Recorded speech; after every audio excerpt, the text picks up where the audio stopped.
Genesis is a good place for us to be because we find out what a man is definitionally, okay? Right. The biblical definition, and then, of course, the Merriam-Webster. We appreciate what you gave us there because these days, everybody's got a different definition for a man. That's We right. struggling with what a man, what a woman is, and all this kind of stuff these days. But, yeah, we get the definition of a man. We get God's picture of a man. Yes. And we get the function and the order, the standard, what the man is supposed to be, what he's supposed to do. Yes.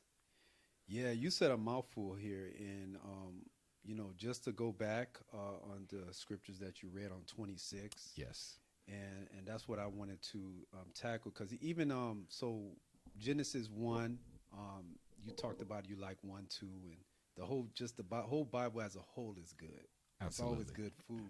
Absolutely. And then here in Genesis chapter 1, I always picture it like this is like just an overview of what God did in the beginning of creation. Correct. So when we see God creating man, it's just an overview of how he did man. Now chapter 2, it goes a little bit more in detail of how he created man. But since for the sake of this conversation, we're on 1.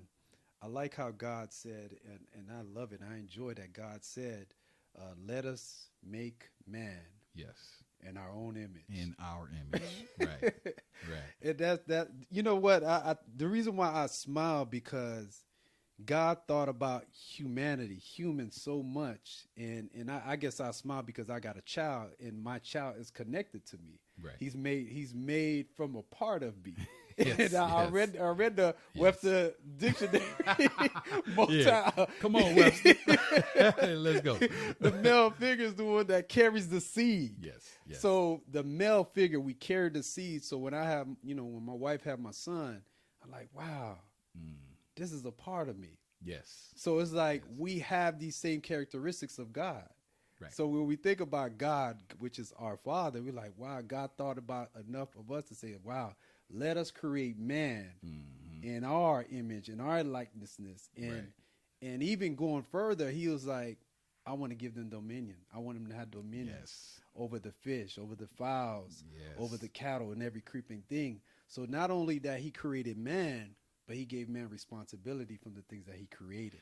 And I really appreciate the way you went here, Nick, because what it should do for us, I believe, in my estimation, it really should keep us in a place where we not only have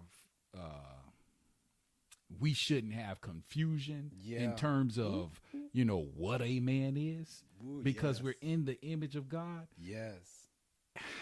What an honor that is to be the image of God. Yes. What's really being said, and I hope our listeners will be able to grasp this. What's being said is, within all of creation, we are the God element. Yes. In all of creation. Yes. I mean, put me next to a mountain. That mountain is grand.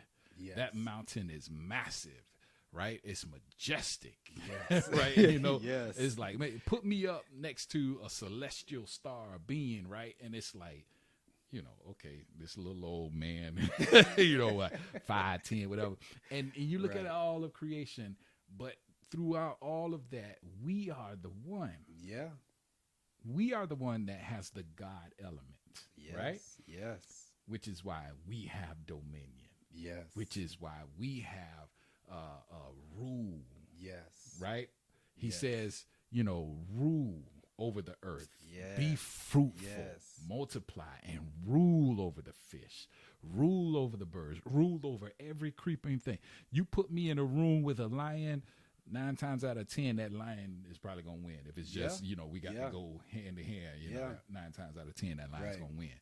But I have the God element, right? Which means we have the capability to supersede our limits, right? So we can entrap a lion, put him in a zoo. That's right. You see what I'm saying? That's right. So what I'm saying is, what an honor it is to have the God element, or to be made in his image. Let's go ahead and use the scriptures, right? Yes. We shouldn't be confused about what a man is, what a woman is. No, we shouldn't, right? And we should take that with honor. Yes. Yes. So I really appreciate the way you went with that. I Yeah, like because I guess it helps me. I have a greater appreciation for that because I have a son and you have a Yes, son. absolutely. So when you know there's a part of you, like you see yourself, you be like, man, that's Yeah. a part of me. Yes. And then like Yes. how for us we bear God's characteristics. You know,